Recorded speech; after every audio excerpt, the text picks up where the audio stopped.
Got a nice wet day. Rained all night. Jacket weather. 50 degrees. Plenty of humidity. The structure faces northeast. For the purpose of the inspection report, faces north. Moving along here.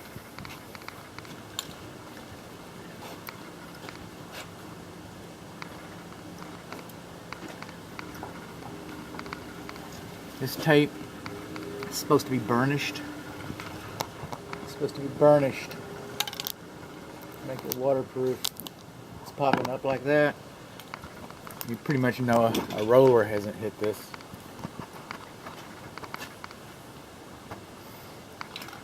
These clues are called instructions.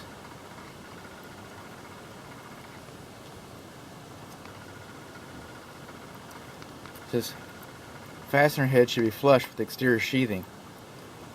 Staples must run parallel with the wood grain of the framing studs at the sheathing seams.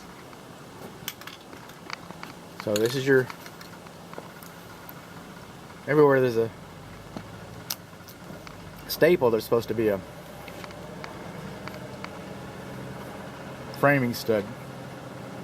I'm not sure that's run parallel. And we're stretching it here a little bit.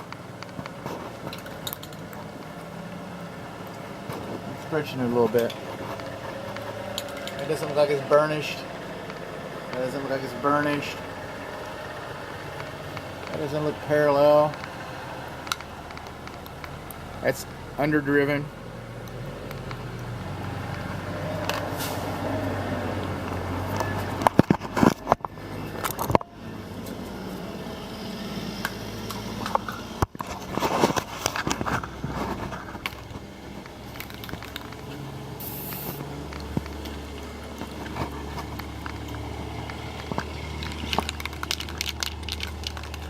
Coming along here. Does that look burnished to you? I'm having a little bit of an issue with it.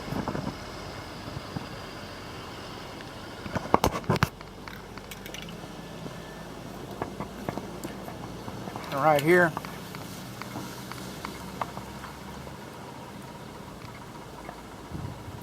this flashing comes down. We're going to want kick-out flashing right there.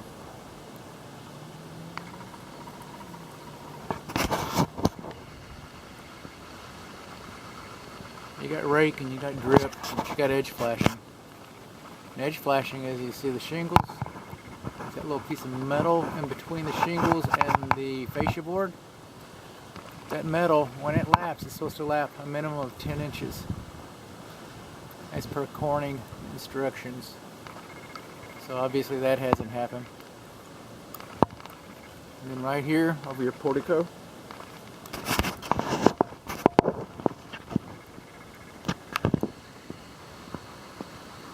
looks like they had a ladder up next to it or something. Right up in there, your sheathing is boogered up. See that flashing right there? You got flashing tape. That flashing tape doesn't look like it was burnished, does it? Just saying.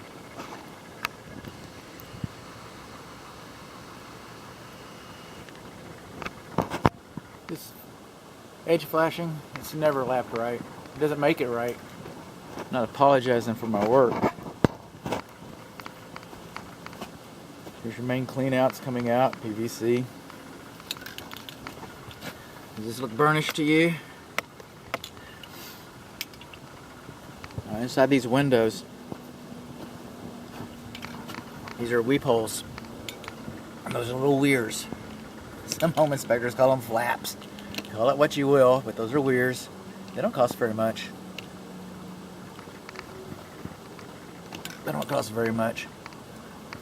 We're going to be missing some.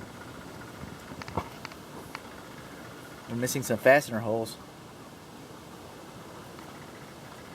I think the manufacturer probably wanted a nail there.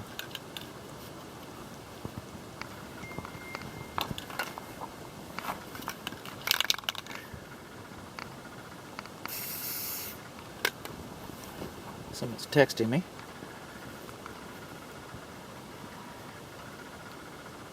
Oh, that's my wife.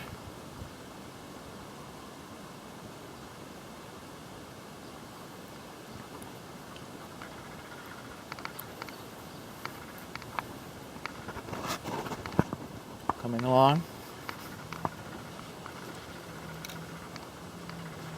Does that look burnished to you? I can sit there and see all those air holes in there. This is overdriven, so you need some more of that burnished tape right there.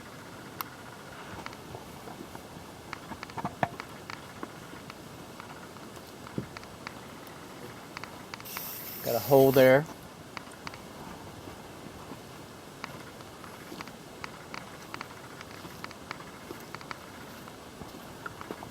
And burnished to you.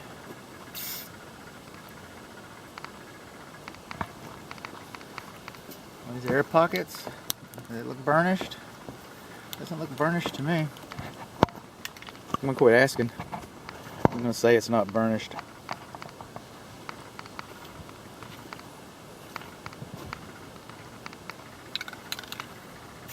It's over driven.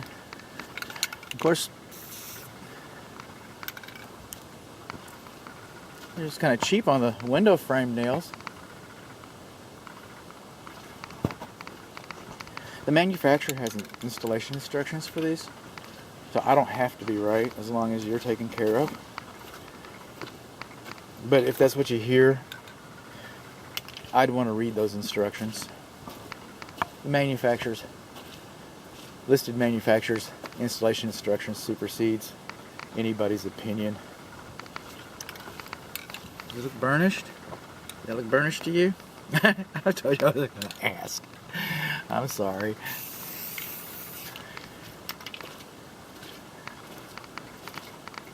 Now when you have a wooden post like this, it's supposed to be on a stand that keeps the water on the sidewalk from wicking up into it. And now it's been encapsulated, and obviously they're going to put brick, so this is going to be a brick column. But behind that brick is wood. And I'm not seeing a stand. I'm not going to peel all this up. I'm just feeling around underneath here. Wonder whether all this is burnished. I'm feeling around all this burnished flashing tape. And I just don't feel a stand underneath there. I don't believe there is one.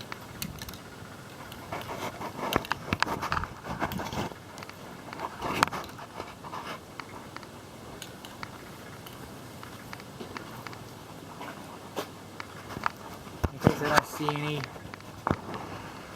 in a little bit, I know I will.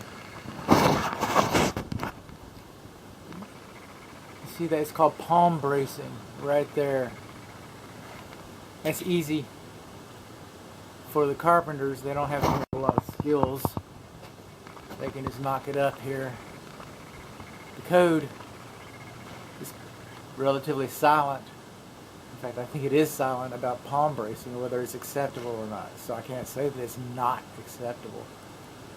As long as you're getting a good load path, which is kind of questionable here, but oh, those are doubled. Okay, those are keened. Alright, as long as you got a decent load path, that's not an issue. That said, by it being fastened that way, that doesn't give you a lot of uplift support. There's some home inspectors make a bigger deal out of that than others.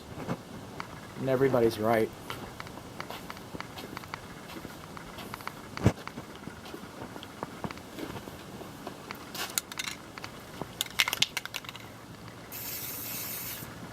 Over and under. That's the daily double right there. Underdriven, overdriven. So this underdriven staple should be sunk home, and then some more flashing tape should be burnished there.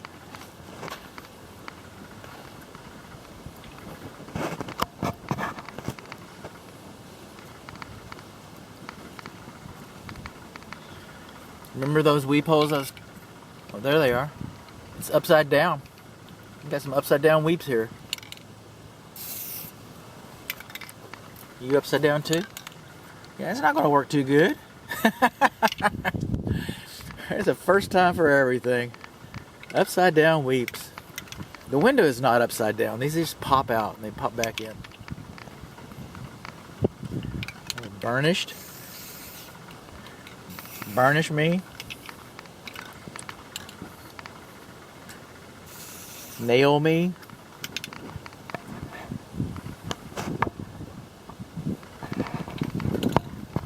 Some of that overlap again. Maybe it's a little closer. Let me show you that. That metal flashing, that shiny metal flashing right there. It's supposed to be overlapped 10 inches. I'm going to bake the manufacturer's installation instructions into the report. I want to make that great of a deal of it. The statistical relevance is relatively minor. But that's not what the manufacturer specifies.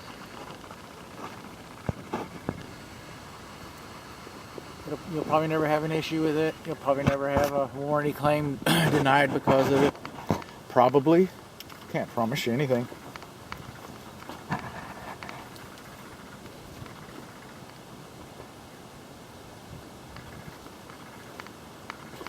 I'm sorry if it sounds like I'm chewing gum, because I am. But with my allergies, if I'm not chewing gum, then I'm coughing. So I found that the gum stifles that more than you wanted to know. I understand. It is muddy. Underdriven, overdriven, underdriven. And then all this burnishing. Someone needs to come through here with a fresh set of eyes and a fresh set of caring, loving, caring hands and burnish all this and make sure that all these staples are properly done or corrected. I'm less concerned about the orientation, although it's not right. It'd be nice if they did it right. I don't know. It's a new house. I think you can start off on the right foot.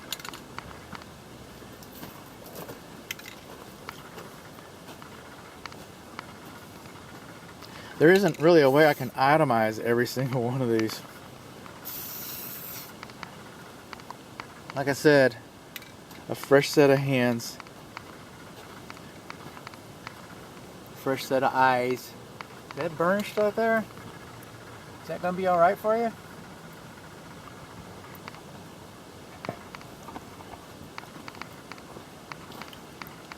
Someone could probably make all these sheathing corrections in an hour or so. I don't know.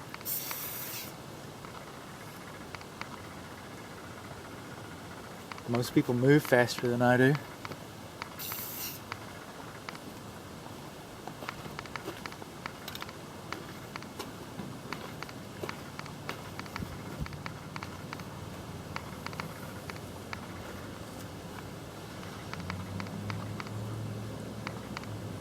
Since this is going to be brick, I'm assuming, because of the ties. Okay, we don't have ties here. So this is going to be some other surface. I don't know if it's stucco, or if it's going to be wood paneling. We have ties all the way up to this point. Ties over here. If this isn't going to be brick, then ties aren't required. But the way it's sticking out and the way it's hanging, it looks to me like your brick ties aren't present. I'm going to write it up and it can be explained. It can be explained to me. That's a pretty good joist right there. Header, excuse me. It's a pretty good header. I was looking for a lintel. Usually a steel lintel is required over a garage like this.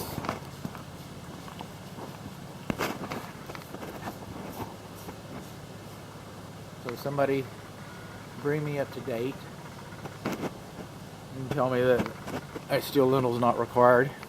It makes sense to me. Makes more sense than not having ties. These are ties. Come up here, and they just disappear. So we're going to have a water table. There's going to be 2 different roof surfaces, but see how far the fascia board, the freeze board sticks out? Right there. So I'm thinking there's going to be brick here, but I don't know. Are you wood? Yeah, you are.